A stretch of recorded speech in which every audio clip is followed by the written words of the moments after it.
Thank you, Chairman. I can confirm we are now live. Thank you, Sarah, and good afternoon, everyone, and welcome to today's meeting of Planning Committee North. Unfortunately, we are not able to transmit onto YouTube this afternoon due to technical difficulties, so it's only people on Zoom who can actually hear what's going on. I'm Councillor Paul Ashdown, Chairman of this committee, and my Vice Chairman is Councillor Jenny Fraser to my left. The Planning Committee has responsibility for the delegated functions set out in the Council's constitution and to carry out the duties and powers of the Council as a local planning authority in accordance with relevant legislation. This includes, to name it a few, determining planning applications and development management applications, listed building applications and advertisement consents. Fire evacuation this afternoon. For those in the conference room, there is no fire alarm scheduled for today, so should the fire alarm go, please follow the instructions that will be issued to you and meet by the south car park out towards the children's playground. The fire exits are to the far end of the chamber. Please do not re-enter the building unless you've given permission to do so. This meeting is being held in person to comply with the relevant legislation and due to coronavirus regulations and guidance. The committee is meeting in the conference room with a majority of presenting officers, public speakers and visiting members joining us by Zoom. Will all those present please keep their microphones muted until they are called to speak? Can those in the meeting room please ensure that their microphone unit is close to them as possible so you are clearly heard both in the room and by those attending remotely. Also, could we please make sure that our mobile phones are turned off or silent? Public speakers are allowed 3 minutes to speak, timed by the meeting host, with the timer showing on the screen. At the end of your 3 minutes, I will advise you that your time is up and the meeting host will mute the microphone. If a slide is being displayed during your speech, the meeting host will remind you when there are 30 seconds to go. Board members will be allowed longer at my discretion, but I would ask you to try to keep within 5 minutes. Could I also remind members that there is currently no provision in the Constitution to allow other members of the Council to speak on any application. Finally, I would like to remind those seated in the public gallery and members of the public attending by Zoom that although this meeting is open to the public, it is not a public meeting. And I would ask that you do not interrupt proceedings by calling out or otherwise interrupting those members, officers and speakers addressing the committee. If a member of the public continues to interrupt proceedings despite being asked not to do so, they will be asked to leave the meeting room, or I will ask the meeting host to remove them from the Zoom meeting. If necessary, I will adjourn the meeting until order is restored. I shall now ask Sarah to just check the attendance of committee members in the room and any visiting members who are present remotely. Sarah. Thank you, Chairman. Today's Planning Committee North comprises Councillors Paul Ashdown, Jenny Fraser, David Bevan, Norman Brooks, Tony Cooper, Linda Coonan, Andre G, Malcolm Pictures and Craig Bivett. And at the moment we have no visiting members. Thank you, Sarah. I shall now introduce my top table. To my right, I have Sarah Carter from Democratic Services, who will be recording the minutes of today's meeting. To my immediate left, Ben Warner, our Planning Development Manager, and to his left, Joe Blackmore, our Principal Planner and leader of the Norman team. And to my far right, on the table behind the members, Matthew G, our Planning Officer, who's here to present an application later on this afternoon.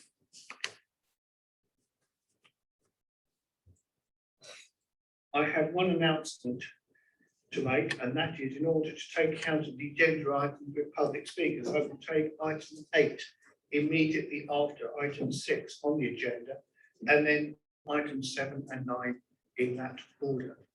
Could I now ask officers attending by Zoom just to introduce themselves and advise us which application they are here? Good afternoon, Ian Robertson, Senior Planner. I'll be doing item 6. Good afternoon, I'm Stephen Milligan, presenting item number 7, Aldborough. Okay. Good afternoon, Mia Glass, Assistant Enforcement Officer, here for agenda item 5.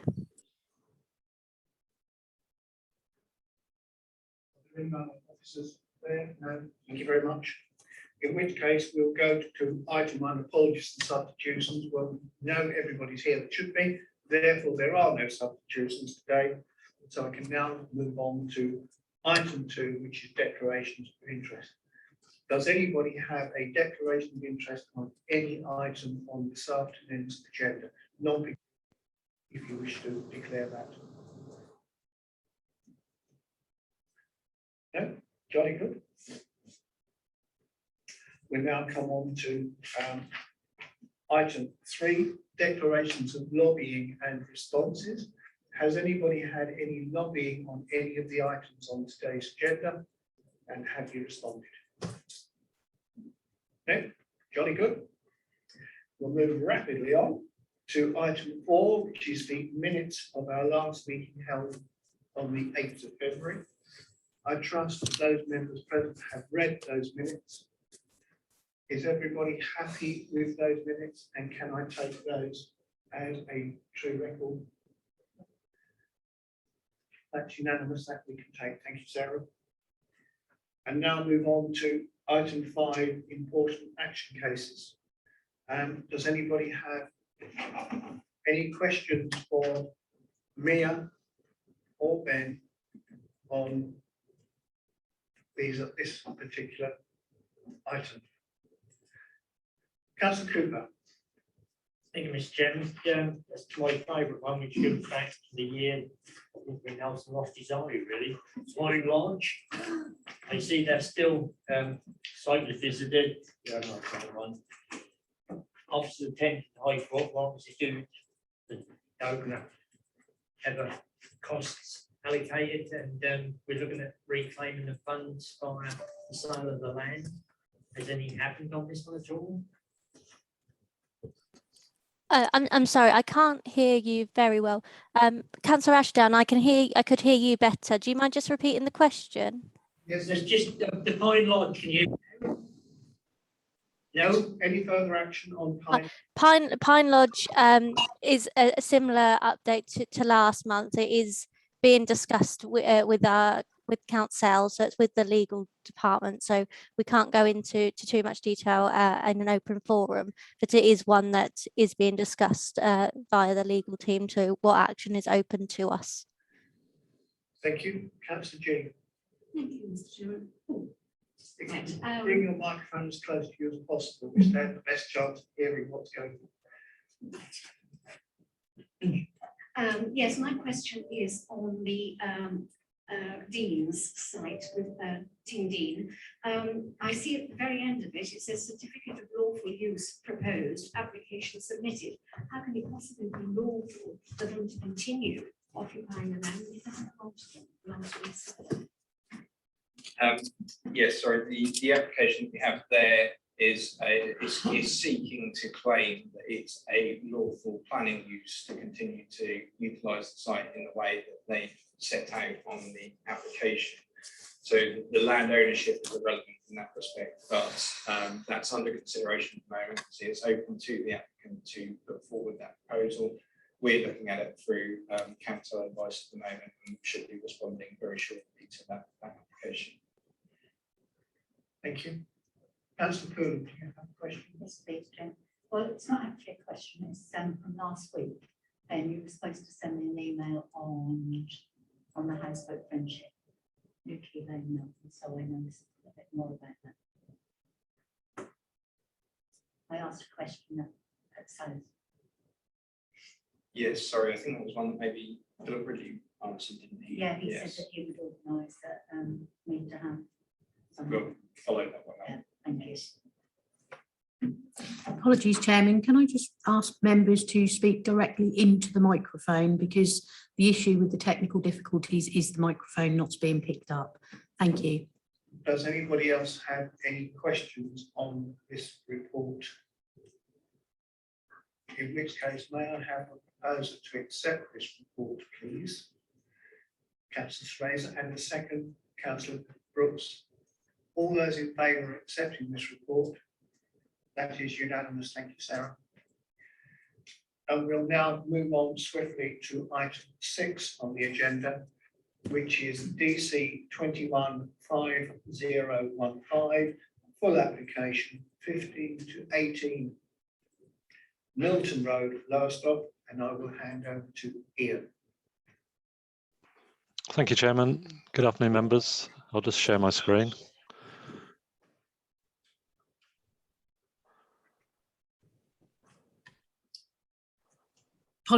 Apologies, Ian, if you bear with me 1 second.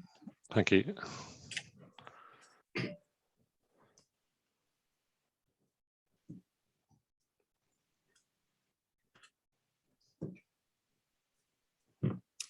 You should now be able to share your screen.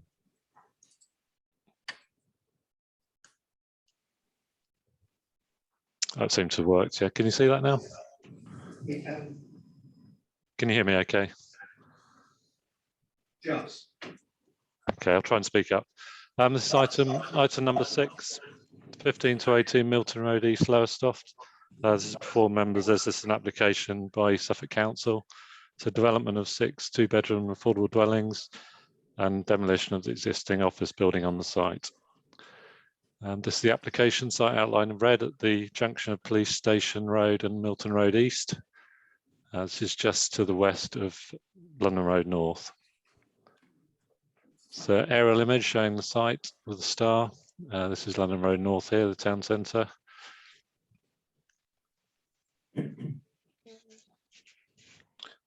So you can see it's close proximity to the shopping area, but this is predominantly a residential area. This is an extract from the policies map, so it shows the extent of the town centre boundary. That's the primary shopping area here with the primary and secondary shopping frontages. It's close to the edge of the conservation area, but not within it. And this is an existing allocation, housing allocation. There's no policy protection for commercial uses in this location within the within the town centre boundary outside the primary frontage. This is a photo taken from the west, looking at the existing flat roof building with a car park in the foreground.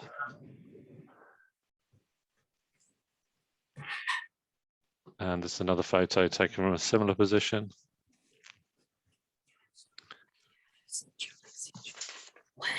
These are properties to the south of the site, known as County Villas, terrace properties. This is looking along Milton Road East to the west, the bay-fronted terrace properties.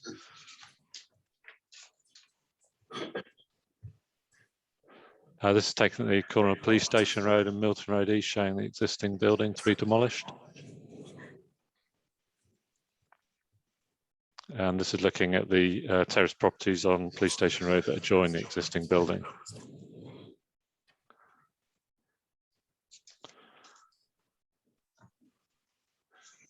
So this is the block plan that was submitted with the application. This has since been superseded, but it shows the 2 elements of the scheme that Suffolk County Council Highways Authority initially objected to, in that they were concerned with the proximity of parking space to plot 2, so the junction, and also of parking space for plot 1, as it had no visibility crossing the pavement to pedestrians.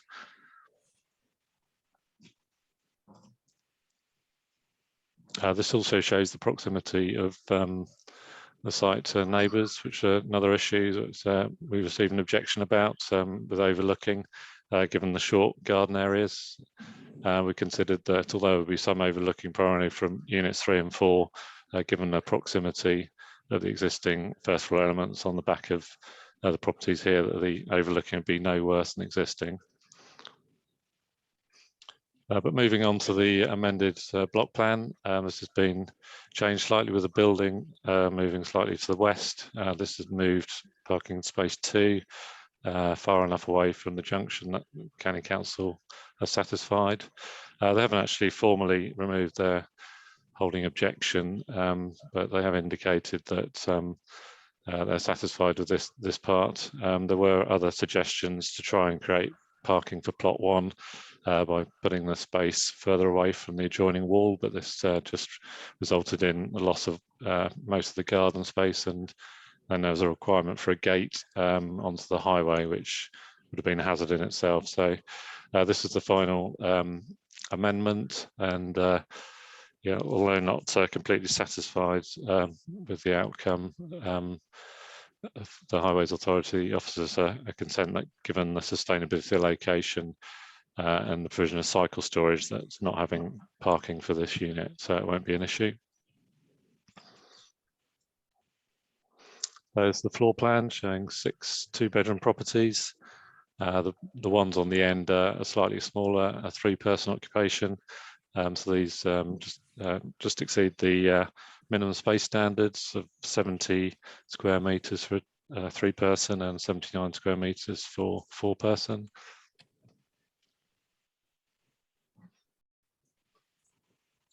And the elevations are just a form of a traditional terrace.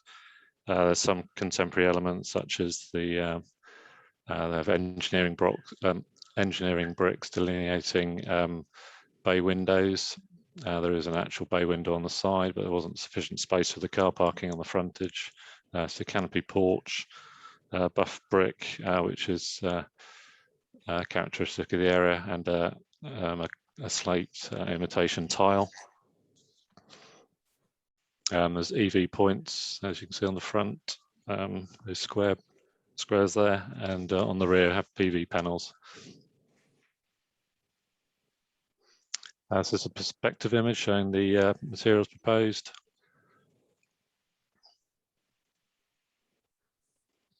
So the main material planning considerations and key issues of principle, which is acceptable in this location. Also be an important contribution to the council housing stock. The design is also considered to be acceptable and an enhancement on what currently exists on the site. In terms of parking and highways, given the sustainability of the location, the lack of parking for plot 1 is considered to be acceptable. And although there'll be some overlooking due to the narrow depth of the site, the impact on neighbour amenity from overlooking is considered to be similar to existing. The recommendation is therefore to approve the application, subject to the conditions set out on pages 47 to 51 of your report, and which are summarised below. Thank you. Thank you. Members, does anybody have any questions for the case officer? Councillor Rivett. Thank you. Not strictly planning, but just intrigued to see, I think if I'm reading the plans correctly, and what the council puts to screen, the photovoltaic solar panels seem to be on the northern aspect of the property. Surely they should be on the south.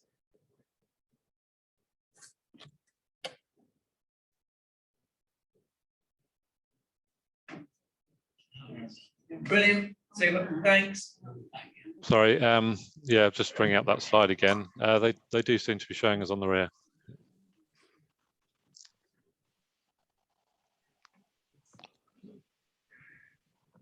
Are there any more questions for case officer?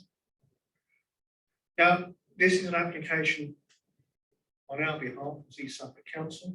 We do have Elliot Dawes joining us via Zoom from our housing team. Does anybody have any questions for him, please?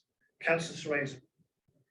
Thank you, Mr. Chairman. It was just on the unit that doesn't have any parking, and I was just wondering if, when matching residents to it, if possibly you were able to match somebody that drivers, if at all that's possible, please.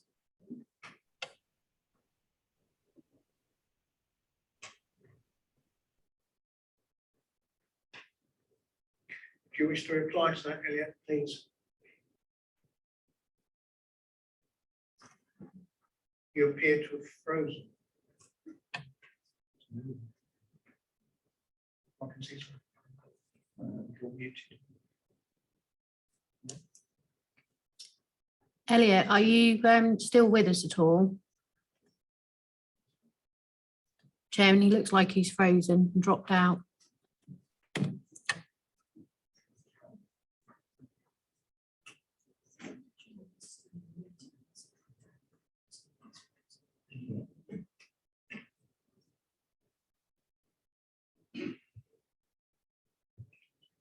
He's dropped out. Can we try and get him back?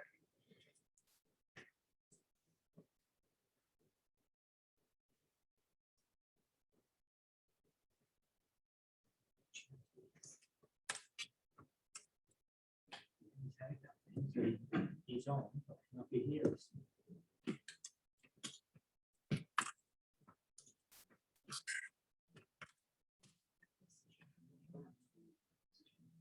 Right, just as a matter of fact, I don't know whether Ian can answer this. Ian, do you know, are these going to be part of our own housing stock? Sorry, I'll just, Elliot's just contacted me to say his internet's dropped out. But I have spoken to him about this, the first issue. Councillor Fraser raised about matching occupiers with people who don't need cars, and yeah, they seem to be quite confident that you know, the lack of parking wouldn't be a problem in matching someone without a vehicle. And yes, they would be a part of the council housing stock. Does anybody else have any questions that they wish to ask? I mean, I noticed that they were talking about the properties, some ready for 3 people and some for 4. Does that mean they're going to have a family sharing the bedroom, presumably?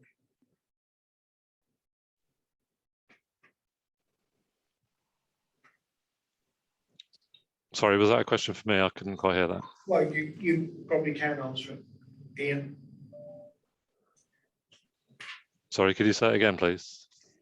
Yeah, some of them are suggesting for 3 persons and some are suggesting for 4 persons. So presumably those persons are going to be a family that have children who can share a room. In which case we'll be looking to rehouse as they get that much older. Sorry, I can't really hear that, but yeah, some are for 3 persons, some are for 4, but I presume the housing team are, you know, confident that they can find the appropriate occupiers for those types of properties. Councillor Ruin, yes. Would it be wise, Mr. Chairman, to have the German just so we can sort these issues out? Because I fear that we're going to continue in this vein for a very long period of time, not being able to hear one another.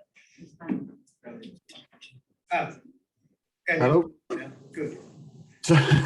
Sorry about that. My internet dropped out.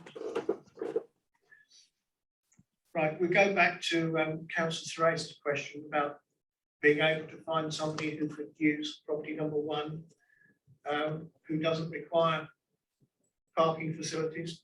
Are you confident that that can be done?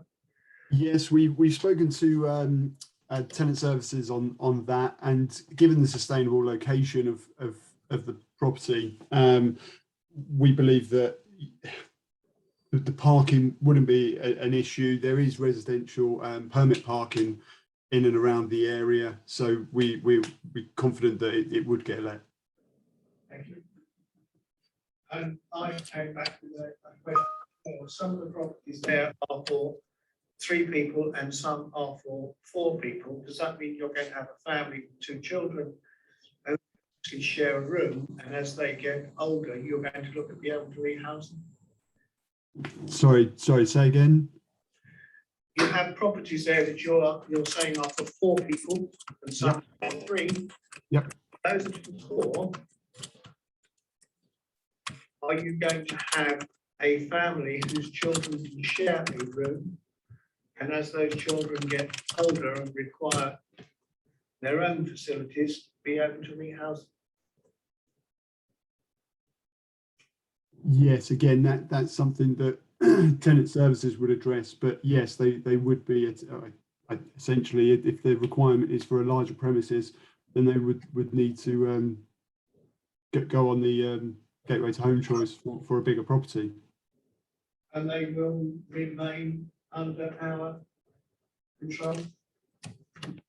Yes, I believe so. Does anybody else have any questions? Was it yes or believe so? Yes. Like, Simply yes. they would definitely be. Yes. Not maybe. Yes. Would be. Councillor Bevan. Yeah, surely the need to rehouse is because of the bedroom tax. If they had the extra bedroom with the younger children, then they would have to pay extra, so surely it's going to happen anyway because of bedroom tax. I think that's more something for debate, Councillor Bevan. In which case, if there are no further questions, we can go into debate. Does anybody wish to? Councillor Razor. Thank you, Mr. Chairman. I'm happy to recommend approval of this application, and it's good to see that we have a vacant site that's going to be used for families that are in much needed housing in the local area. Councillor Pitchers. I'm happy to second that. Thank you. Does anybody else wish to come in? Councillor Coon. Yeah, thanks. I'm a bit disappointed in the fact that that's so close to the town centre, that is not something that could be done for disabled people. I think that would have been an ideal site for possibly 4 small bungalows for disabled people. We're just not getting enough properties for disabled people. In fact, in the journal this morning on Friday, that actually proved that one of the families in our town, he can't even kiss his children goodnight because he has not a suitable property. It's all very well keep buying, putting up these sort of places when the demographic of most of it's older people, and all we're doing is giving properties for younger people, which is not what we need. I think there is also the fact of looking at the number of people that need housing facilities, Councillor Coonan, and I think that came out on the list of the need. So in this particular instance, I think that there is a need. Can I just come back there? It would be very nice for us to know what the need is for disabled people in the town. I know this has nothing to do with this application, but I think it would be very nice as a planning committee to know what is going on, because I've now been on here 3 years and nothing has been built for an older person. Thank you. I think that might be something to go through to our housing team and ask the question there.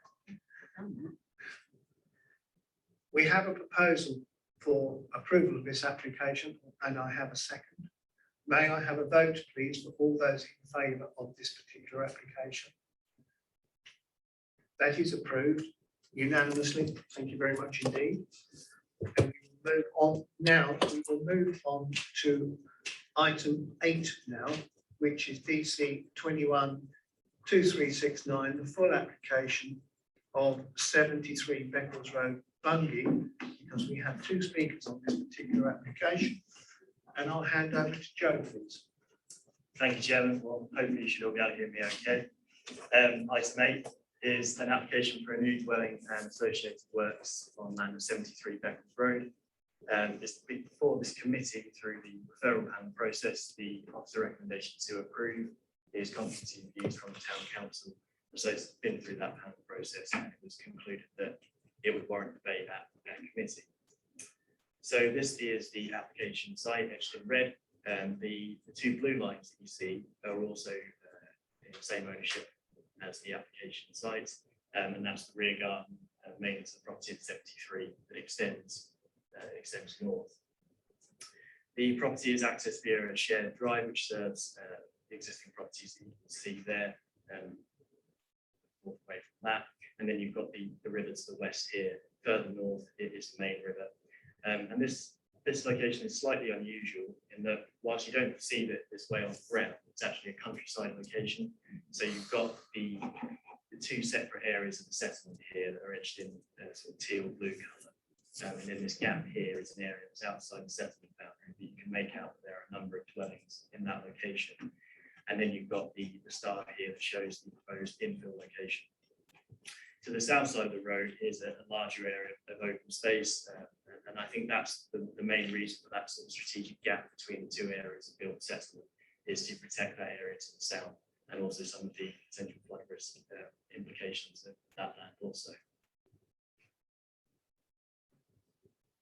So we'll move now to some photographs of the site. This is looking across the road junction to the north at the point where the private drive meets the public highway.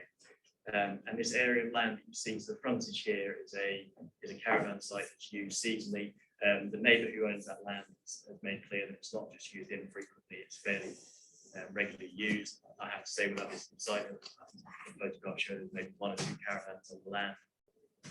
And when I've been part of different times of the year, that's certainly the case. There's always been at least some low-level caravan usage of the site.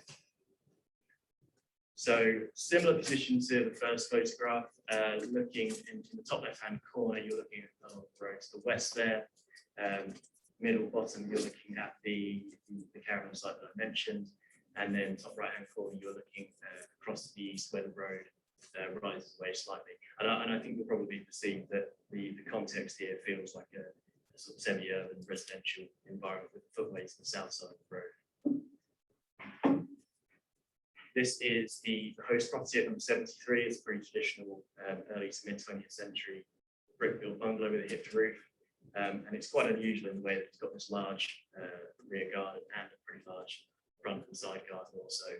And this is taken from the private drive, essentially looking towards the front of the dwelling, with the proposed development area on the left-hand side of your image. Similar position, just looking back effectively towards the highway.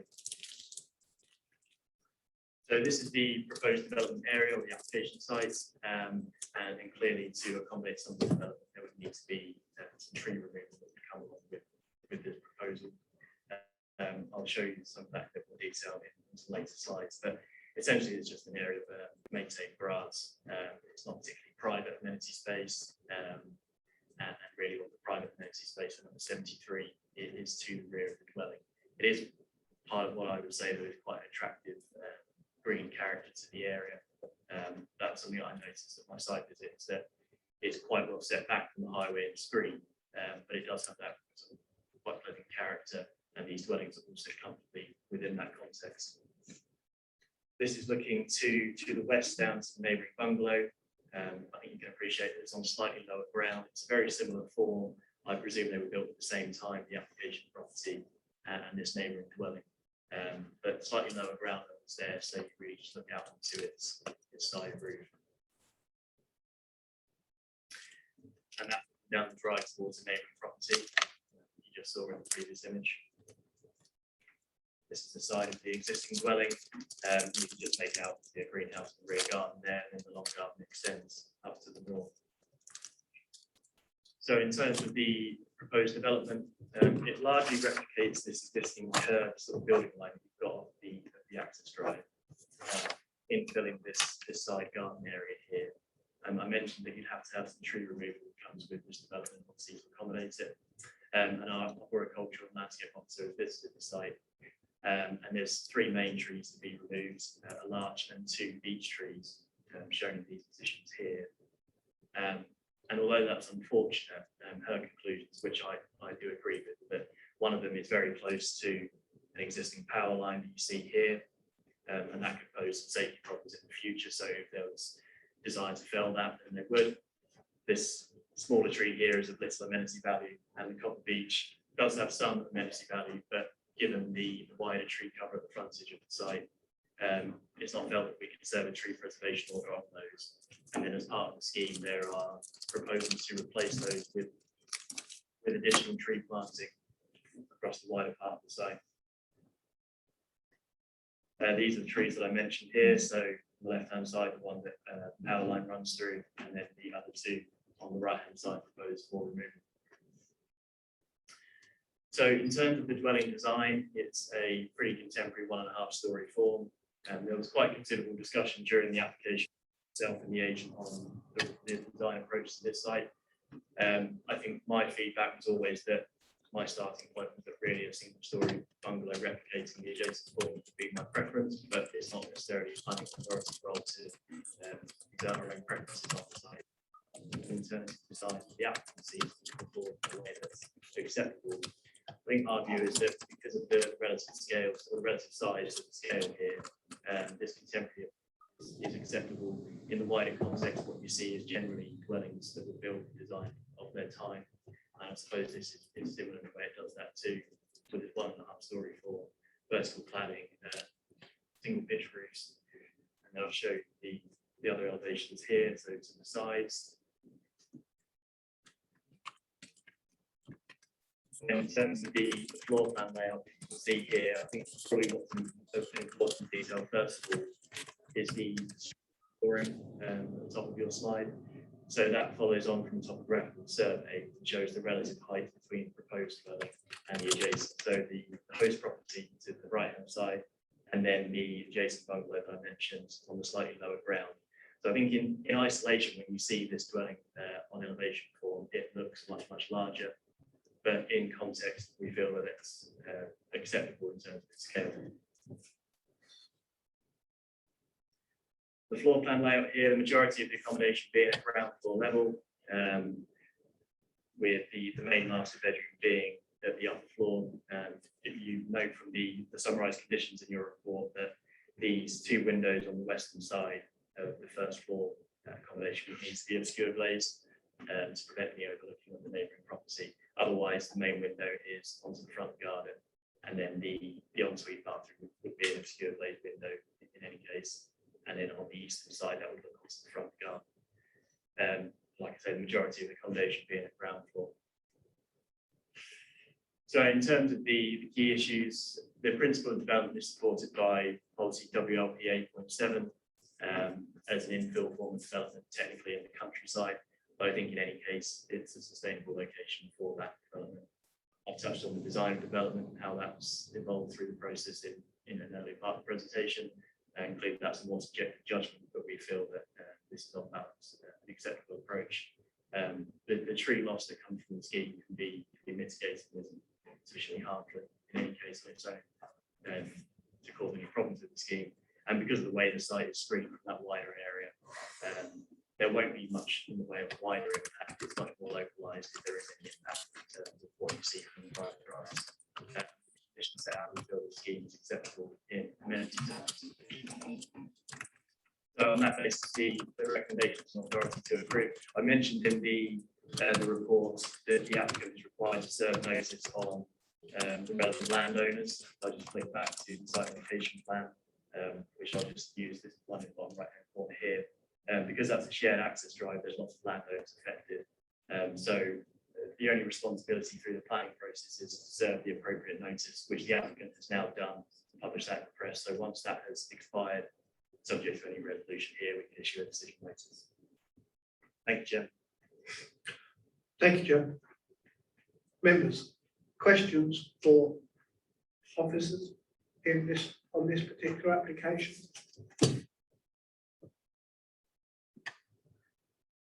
Councillor Jean. Thank you, Mr. Chairman. My question is the fact that copper beeches, especially mature copper beeches, are very rare nowadays. Is it absolutely essential that that tree is removed? Sorry, not in my throat. Is it essential that it has to be removed? I think this is a great pity. But I'm asking the question. No, and to be honest, when I got back from my site visit, that was the first thought on my mind. The trees to be removed here. So I contacted our agricultural officer and asked that question. She visited the site independently and her conclusions that it has limited amenity value in the wider sense. So from the public highway or the widest public realm, it's not really a tree that you would notice in any way. So outside of that, of this application, it's a tree that could be felled by the applicant without any consent needed from us, and there's no prospect of us being able to serve a TPO. So regrettably, yes, it's something we have to accept, I think. Thank you, Joe. Does anybody else have any questions? In which case, we have actually two speakers on this particular application. First, on behalf of the Town Council, Dr. Ken Lodge. If you would like to come up to the screen in the centre, please.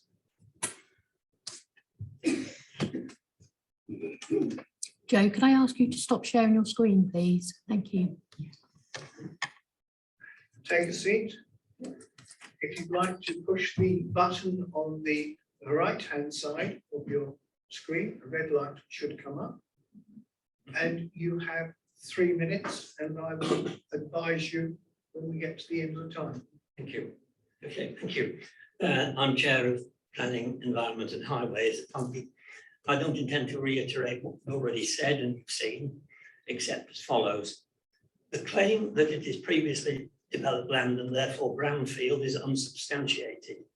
The person who lives at 67 Beccles Road has lived there since 1965 and her late husband since 1940, and the land in question is always a garden.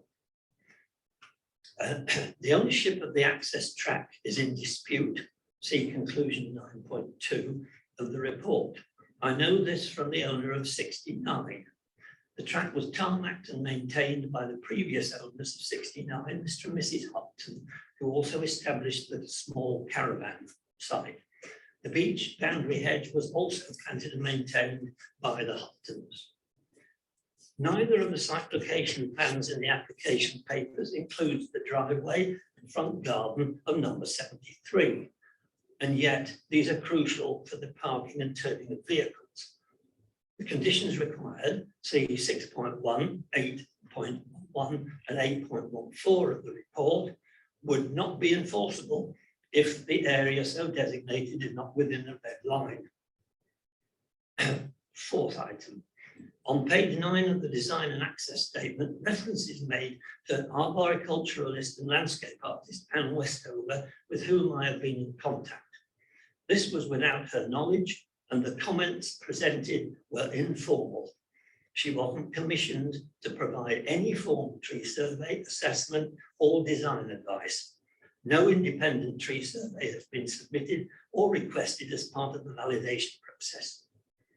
A tree preservation order could be served for any trees to be retained, pasted a statement in 8.8 of the report. Cutting down a healthy tree and replacing it with a stick, or even 4 or 5 sticks, is not a sensible way to retain the green ecology of any area, let alone this particular one. And you can see it from various places anyway, so I dispute what you've said. If the plan is accepted, then the previous plan would be preferable and not the out of character building proposed in the revised submission, although the planner's original suggestion of a bungalow of the site, on the site seems the most appropriate. Thank you. Thank you, Dr. Lodge. If you'd like to remain where you are, just in case members have some questions.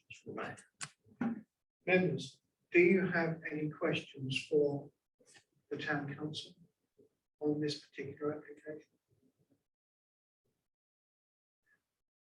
Thank you, Dr. Lodge. You may return to your seat. If you'd like to turn the microphone off. Yeah, there you go. That's it. Oh, press the same side. That's it. Thank you. Thank you. And now, on behalf of the applicant, we have Mr. John Putnam, the agent. Mr. Putnam, if you'd like to approach the screen and have a seat. Once again, press the button on the right-hand side to turn the microphone on. You've been here a few times, so you know the procedure. And you have 3 minutes. Good afternoon, Mr. Chairman, members. My name is John Putnam. I'm the agent for this application.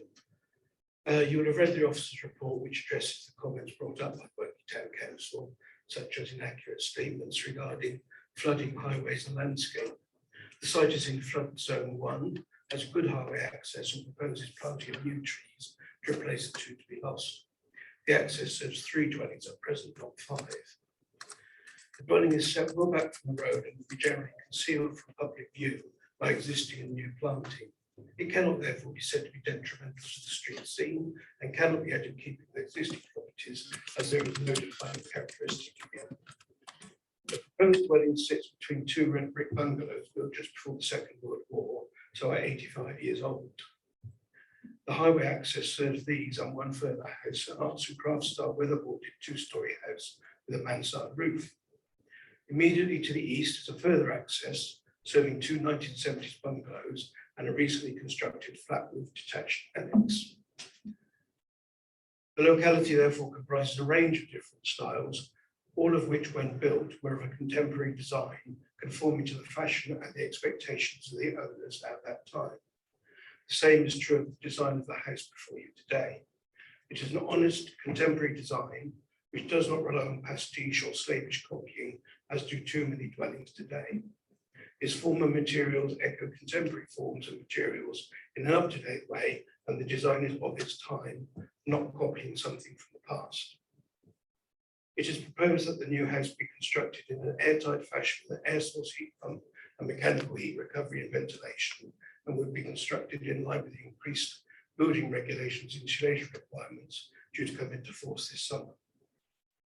The house design permits an upper floor as required by the applicants, yet allows its ridge to be below that of number 73 nearby, so it does not dominate the existing bungalow or its neighbours. It is set well back from the road, well concealed by planting, so it does not call attention to itself, but sits on its plot as an honest contemporary statement. The proposal conforms to all relevant planning policies and does not harm the locality, so I respectfully request that you approve the application. Thank you. Thank you, Mr. Putnam. If you'd like to remain where you are, just in case members have some questions. Does any member have any questions for Mr. Putnam on this particular application? Anyway? It looks as if you're lucky, you may return to your seat. If you'd like to turn the microphone on, would you go, please? Thank you. Members, any further questions for officers? In which case we will go into debate. Would somebody like to open this debate for me? Don't all raise your hands at once. Councillor Brooks. Thank you. I look at the site, I'm knowing where it is very well. I don't have a problem with the site. I frankly just don't like the design. It's not in keeping with the area. And I know officers said that they discussed it and thought it was acceptable. Well, this really is a very traditional type of area, and I would have thought a traditional style bungalow, I'm not trying to reinvent the wheel, they work quite well. I live in one. I just don't like the style of it. So whether that's a planning consideration, I think it is. I can't support this application. Councillor Rinnett. Thank you, Chairman. I have to agree with Councillor Brooks on this one. Looking at the site, is it appropriate for development? I think yes. When I had the comment that it sits in its own plot, well, I would slightly disagree with that because that's a shared drive and shared parking, which I got a little bit grumpy with, I must admit. And I was thinking that the application as a whole. However, then to see the design, I have to say, you know, if this was to sit appropriately with those around them, I would be more appropriate. Now, I'm not against contemporary design. I think certainly it has its place, but I don't think this is the place for that style. But thank you for a thorough report. But on this occasion, I think as it currently stands, I wouldn't be able to support the application. Councillor G. Thank you, Mr. Chairman. Yes, I would echo exactly those comments. My first thought was when I saw it was that aesthetically it was completely unsympathetic with Bungie, and particularly with those older buildings. I mean, I disagree. Pastiche, I think, is one thing, but I like to see something that is a continuity of what has gone before, not something that is like something out of Star Trek. Quite honestly, I'm sad to see that lovely, beautiful parkland decimated. But if it were to go ahead, I would only support an ordinary, modest, sympathetic and similar bungalow to what is there already. I would be happy to move refusal on this occasion because the building, I think, is completely incongruous. Thank you. Thank you, Councillor G. Councillor Pitchers. Thank you, Chair. I'm supporting the same view as the other councillor that spoke already. I did like the agent's view that the house is contemporary, with each of the houses will be contemporary of their own time. So therefore it fits in. But that should apply to any planning application, I thought. Unless you build old style houses and a new housing estate. But so I don't really see how it applies, but yeah, I will be supporting on. Councillor Cool. I've got to disagree really, because I think that is something of the future. And I feel they're going to put the pump,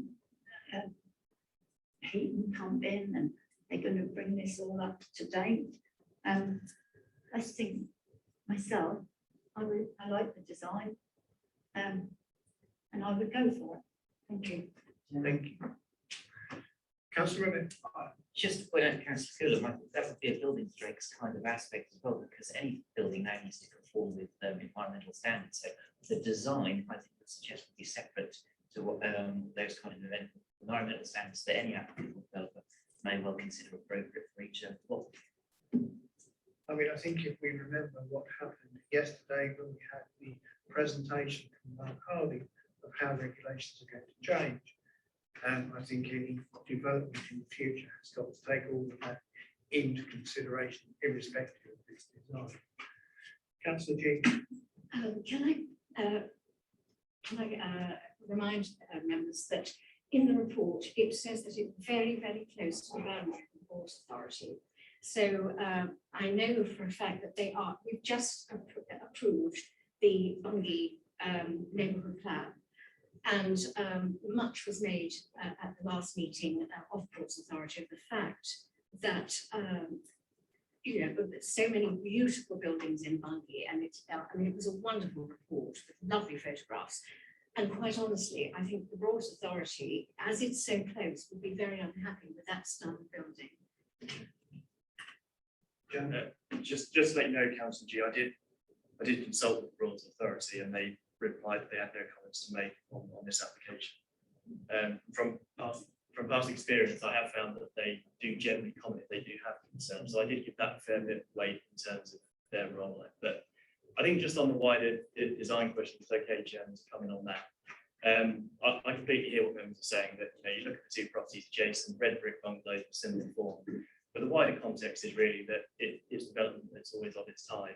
And to me, it wouldn't be right for us as a planning authority to necessarily reject contemporary design here in principle in this context. You're not in a conservation area of outstanding natural beauty, the historic environment of listed buildings in that way. So I think we need to be open to that in principle, but I completely understand if there are concerns about the form and appearance of that. But just as if heading towards a refusal, I don't think it would be appropriate to take the view that because it's contemporary or not pastiche, it's inappropriate. There has to be something that's physically unacceptable about this in terms of its form and appearance relative to those adjacent properties that you need to articulate. Councillor Cooper. Thank you, Mr. Chairman. I support everything came to the across the floor.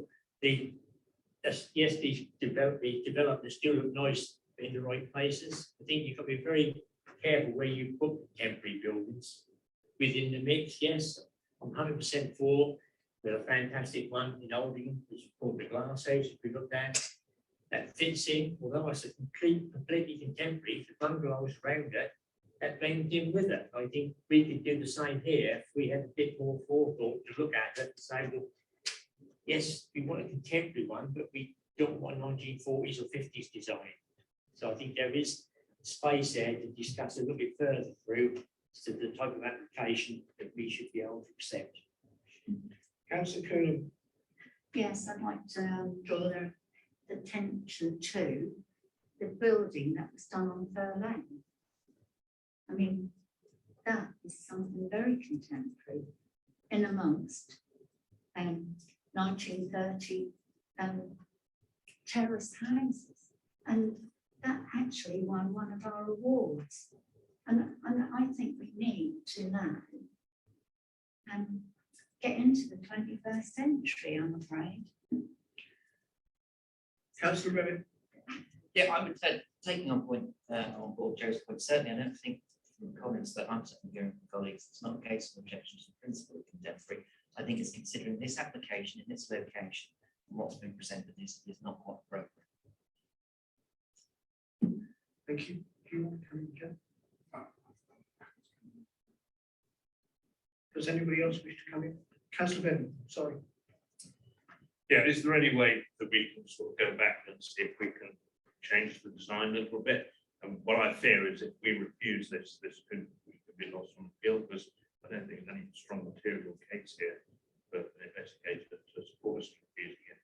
It'd be much better if we could find some sort of compromise with the developer. Is that possible? Yeah, that's okay. Yeah, I think just hearing the broader thought amongst the committee here today, there's clearly a preference for a different style of dwelling. We do have to take care when there's preference for style and taste of dwelling, obviously between contemporary and traditional, and we shouldn't necessarily refuse development of a certain style just because there's a preference of that. We need to be content that we are considering a proposal in its own merits, in its setting, and the proposal is representing poor design. Now, if you believe that this is poor design, obviously that should be reflected in any consideration there. I would be open to the opportunity to go back to the applicant and suggest whether they want to review their design proposal, considering that we are accepting the principle here. We are expected to be proactive with applicants and come up with appropriate design solutions rather than just ending up in a refusal or a failed situation. Personally, I think it's not particularly radical design. It's a contemporary take on a two-story dwelling, but I'm happy if you were minded to allow that. Otherwise, I'm happy to allow you. I mean, looking at it from my personal point of view, if that were street scene, I don't think we would be happy with it from what I can gather. Therefore, I am happy to recommend that we do give the opportunity to officers and defer this application so they can have a further consultation. If members are in the opinion that that's what they would prefer. Chairman, can I just come in on that point? At the moment, you've actually got a recommendation for refusal. It's a recommendation for refusal from Councillor G. Either that needs to be seconded and voted on, or it needs to be withdrawn for you and then to enable you to consider deferring. Councillor G. I'm happy to withdraw it if that is the general consensus of the meeting. Thank you. In which case, I will propose that we defer this application to give officers the opportunity to go back to the agent and the developer with our comments. He's heard them here, and see if we can come back with something which we may find more acceptable. And I would ask for a second. Councillor Pictures. All those in favour of a deferral? That is unanimous. That application is deferred and officers will now make the necessary.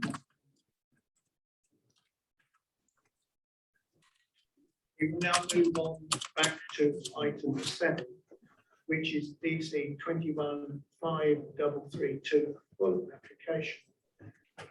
The Luga 13 Linden Close, Aldborough, and I will call on Steve, please. Good afternoon, members. Speak up a little bit, please.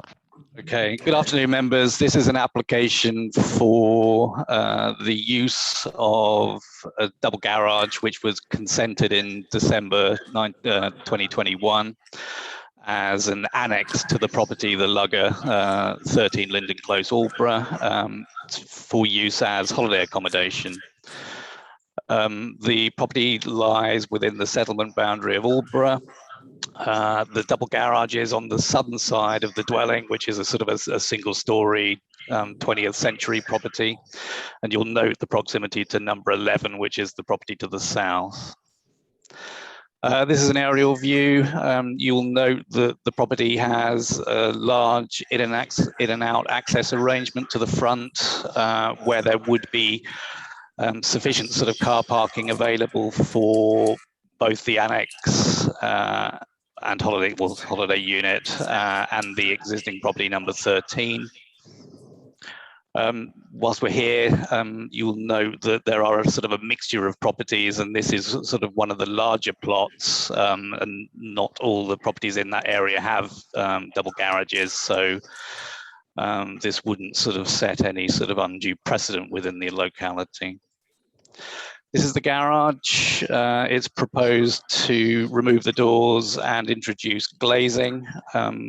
The door and window is proposed on the southern side of the property, where it forms effectively a single bedroomed unit with a kitchen, an open plan kitchen living area and a small shower room. This is the existing elevation. These are the proposed elevations. And as I say, these elevations and the proposed conversion were consented in December for use as a single bedroomed annex in association with number 13. And what we're considering now is the use or sort of wider use for holiday accommodation. So it would be used for annex or holiday accommodation.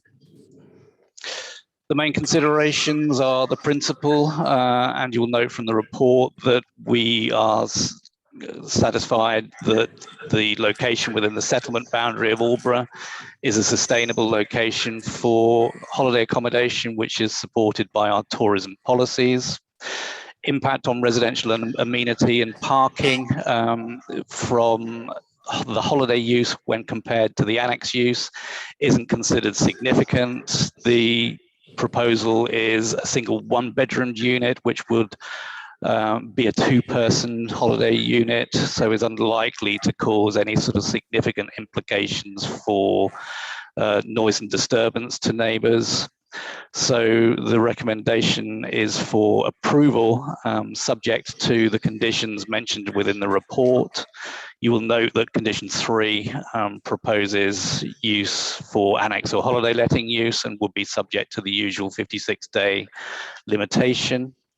And we're requiring sort of details of parking and cycle storage. I understand that the applicant will be available sort of to answer any questions from members, and that there is cycle storage available sort of within an existing shed on the property at the back. On the issue of RAMS payment, I understand this has been paid, but that I've yet to receive confirmation from our Section 106 team. So the recommendation for authority to approve remains the same.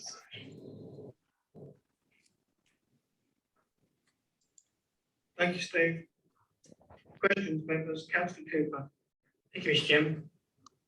I've been on these questions that have been asked before. The referral panel passed is on to come before committee. Was there a reason why planning application was already approved for the building? That's just to change the doors, the windows, and things of that nature. Which is that sufficient enough to come to full committee when they've already got planning permission to turn it into an annex? That was just, you know, we had to be careful, I think, where and how we, you know, we don't want to start bringing back every time a council, or parish or town council wanted to come to full committee, that we undertake this, because every application we get will come to full committee, we'll finish up here all night. We have to be aware, you know, if I see my wood, I can't see the seriousness really as to why that came to full committee. I don't know how the other councillors feel on this, whether it's something we should dabble into, or whether that's just a, you know, that's Does any councillor Brooks? Thank you. Sorry. I want to hold the bloody thing till now, yeah, stop it. Yeah, I tell you, I do agree with you. It does seem, I can remember there was 2 applications, if I'm not mistaken, one for the garages initially, then into a an annex. I don't know why they're wasting time. I think at the time, somebody said, or we said, well, it'll be next one, it'll be for holiday accommodation. So they could have done it in one fell swoop. Saved us all a lot of time, but there you go, they haven't. So, yeah, I agree. Not everyone can come back. You're absolutely right.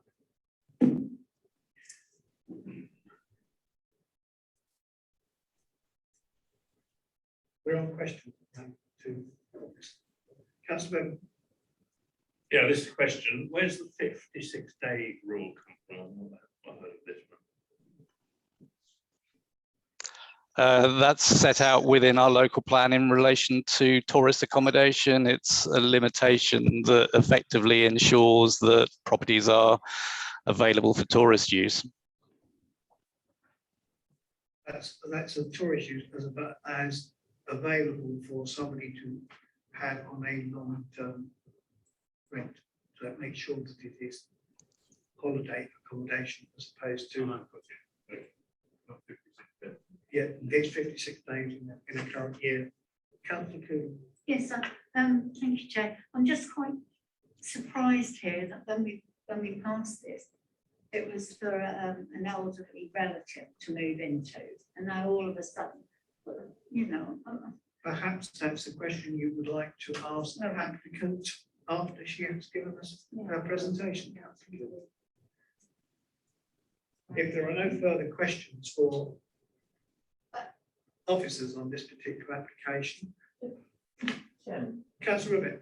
Thank you. Picking up Councillor Cullen's point more broadly, seeing as the application was, the first one was only decided in December, and we're now at the Sorry, Councillor Rivet, can you just use your microphone? Thank you. Thank you, Sarah. The song. You hum, I'll sing. Right.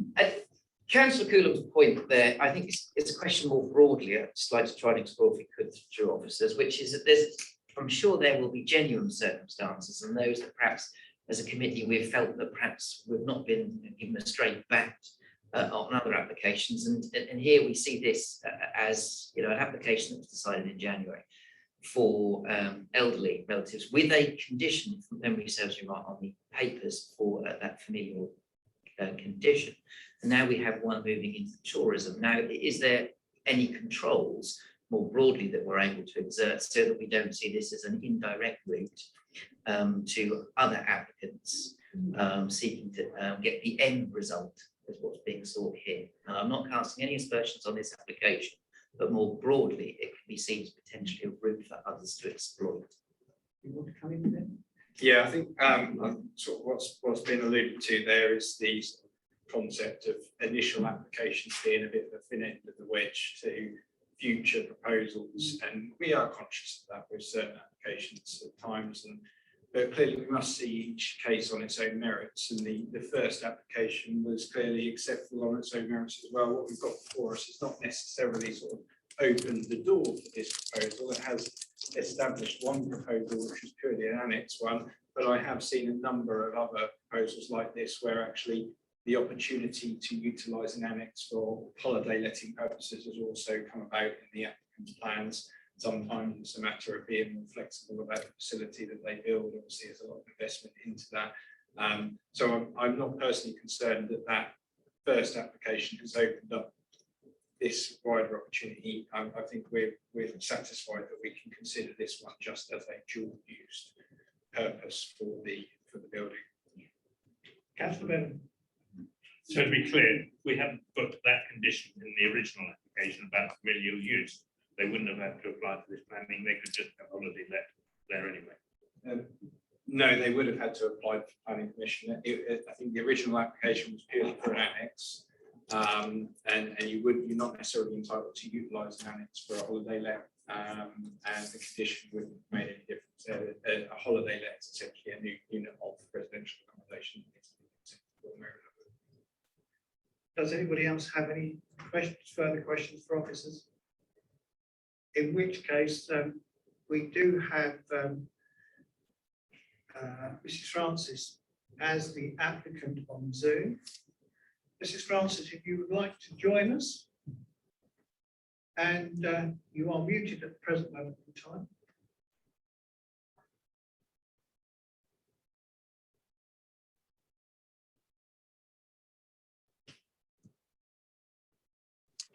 that better? That's better. We can hear you now. And you have 3 minutes, and then Okay. stay where you are in case we have some questions for you. Well, I'm really just wanted to hear what's being said, so thank you very much for that. But I just really want to say that we started this process off for 2 reasons: for to look after my parents, or one or the other, because their health deteriorated significantly over the last 2 years. Because of the cost, we then thought, well, actually, we're improving the value of the property, and actually we could use it as a rental. My father's showing some resistance at the moment, so we thought maybe a bit of rental short term, obviously before they're ready, and then obviously thereafter.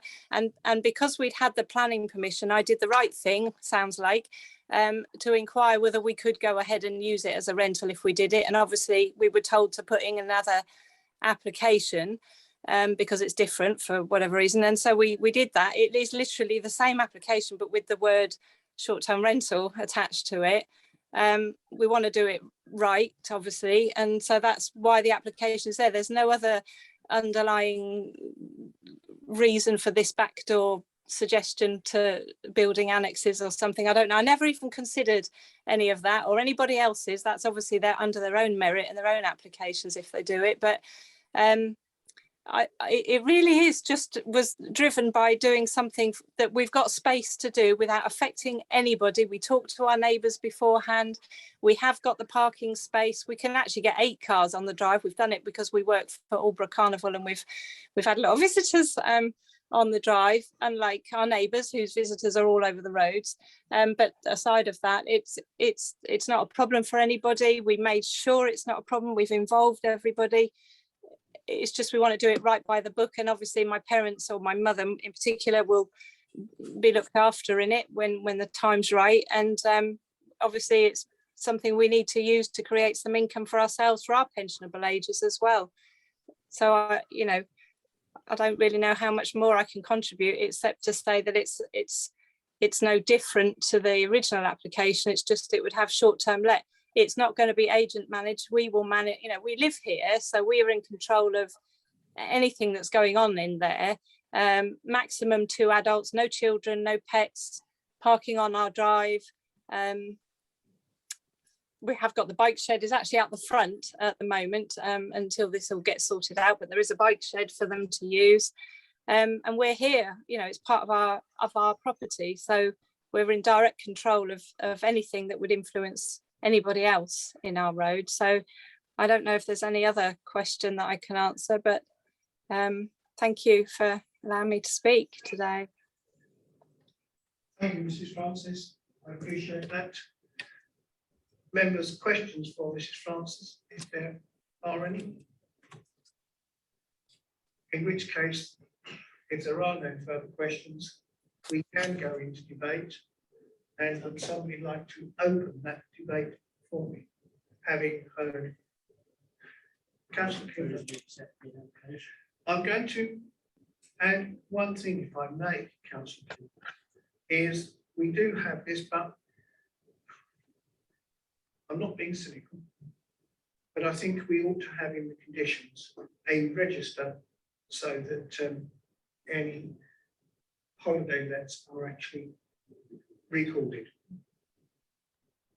No, it's not. It says only 58 days. I don't think it's anything but a record of a log for officers to view.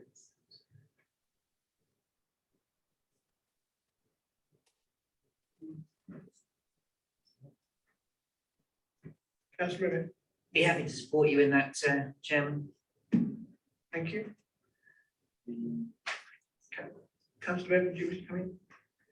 Yeah, I'm not quite clear what you're proposing, Chair. You're proposing to register so that they are actually holiday letting there, or?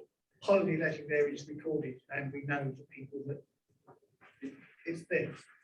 Right. If I may come in, just condition 3, I think probably the presentation summarised condition 3 rather than providing it in full, but there is an expectation in there that the owners, operators of the holiday hereby permitted shall maintain an up-to-date register of all lettings, which will include names. So that is our standard condition. And if we were to feel at any point in time that we needed to check that, whether that was because we had reports of longer lettings or anything like that, then we can do, and we have done that in place in the past. Mrs. Francis, are you happy with that? Yep. We had already spoken to my accountant about how to work the financial side of that, separate to obviously my own income and work. So it would be run, you know, very separately to our household. And I mean, if necessary, we'll run it through one of the, like, Suffolk Coastal or something, if that's easier. But whichever way you prefer, either way, there would be a log of registers, of course, and their payments that they make. Thank you. I think that's an interesting point, actually, because we've been using this type of condition for many years now, and probably 10 years ago, using this condition, there wasn't the online platform that you have for booking holiday lets, whereas probably these type of records can be shared in a flick of a button and generate a PDF and send it over now, so much easier. Mm-hmm. So I have a proposal from Councillor Cooper to approve with the recommendations. Councillor Bevan, are you happy to second that? Have we finished the debate? I don't think there's anything else to debate unless anybody else wishes to Well, I'd debate. just like to say. You may. Yeah. Okay, yeah, it's a pity that the parish council are not here to say why they object. And I disagree with Councillor Cooper that we shouldn't hear parish councils, but if they object to something, then they really should turn up to the planning committee if we're going to listen to it. And I think that does harm to the other parish councils that are even to be heard. We do have a problem with the spread of holiday lets, as I keep on banging on about, because our coastal community is being gutted. They're spreading inexorably. And the problem is we can't do anything about it in the plan. So there's no material thing we can object to. I'm not really talking about this specific case. No material way we can object to a residence without being turned into holiday let. And this really needs to be sorted out by central government.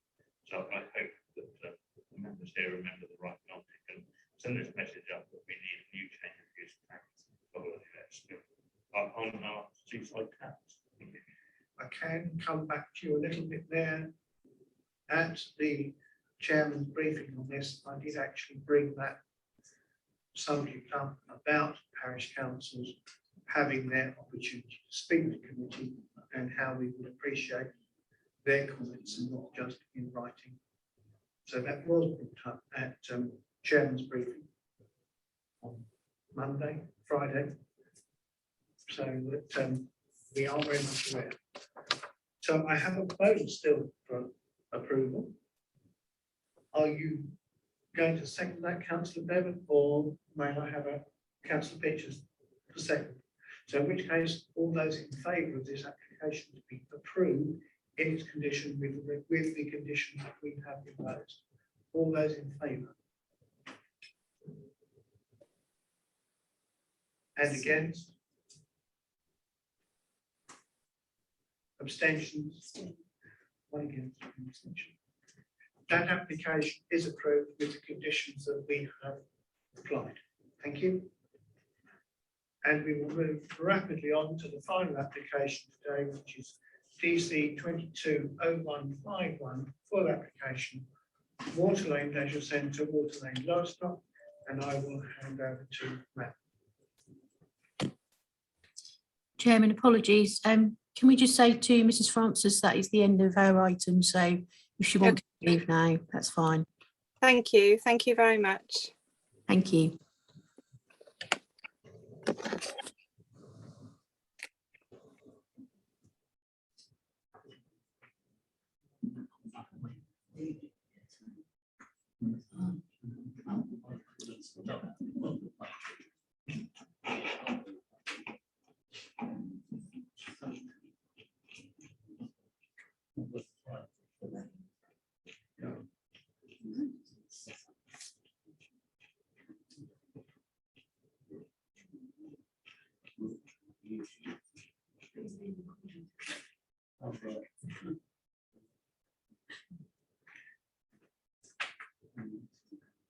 We're ready when you are, Matt.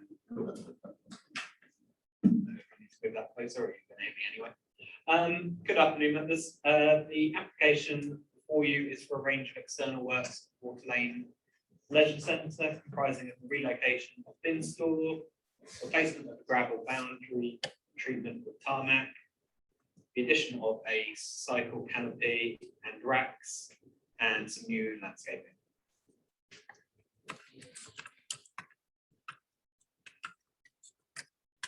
The application site, members familiar with Lowestoft, familiar with the site. You've got site access from Water Lane to the east, you've got the Church Road, the and the college, and the campus to the west. Site as well, and we have the college. Side. And the photo of the rear behind these shipping containers and the substation, just that's in the background, will be the location of the bin store. You can get a slightly better view from Church Road. This bin store will be enclosed by a 1.8 metre high glass walking fence. This on this site, so the bike rack on the opposite side of this photo will be covered by a new canopy, and then 10 new bike racks will be installed at the front of the site where my cursor is there. That's just another photo from the front of the site. Again, this will be the positioning of the bike racks, additional bike racks. This is the squash court. There is, you won't be able to notice, but between the building and the cars is a current kind of gravel area. It's proposed that this be tarmacked. And then this is an area to the south. Members will note the containers and office accommodations on there. And when this photo was taken a year or so ago, when was work's been undertaken in connection with the college. Next one, use the plan, a lot of the landscaping was in that area was removed, and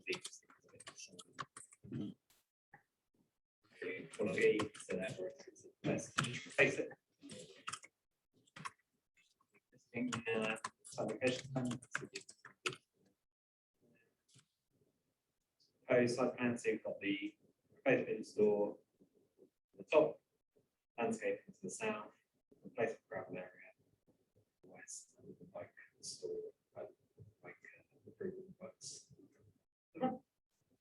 It's just the location for the bin store, simple design, no adverse amenity or character impacts.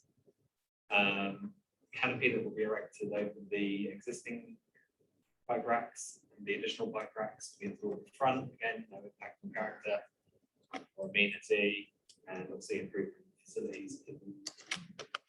Centre, again, based on gravel margin, no impact. And the landscaping, no exact details have been provided at this time, but we condition details provided prior to the work being undertaken. And it's considered to be an improvement to the area of those work to be, therefore it's considered by officers that there be no adverse impacts on the character and appearance of the area or amenity of any neighbouring land uses, and that it would provide an improved facilities for the leisure centre. And therefore it's recommended the application be approved as set out or in line with the conditions set out on pages 75 to 76 of the committee reports. Thank you. Thank you, ma'am. Members, any questions? Councillor Brooks? No question. I think I should be declaring interest because I think I might have approved the funding for it at cabinet. And just in case. Equally, just non-pecuniary. Non-pecuniary. I was going to say that because it's non-pecuniary, I can record it. That's no interest in the legislation. That's Councillor. In which case, are there any more questions? In which case, we can go into debate. Would somebody like to open debate for me? Councillor Coon. Yes, I'm happy to approve this. Thank you. May I have a second, councillor Bevan? Can I just thank the officer for being brief? Councillor Bevan, are you seconding the application? In which case we have a proposition to approve this application and the second. All those in favour, please signify. That is unanimous. That application is approved.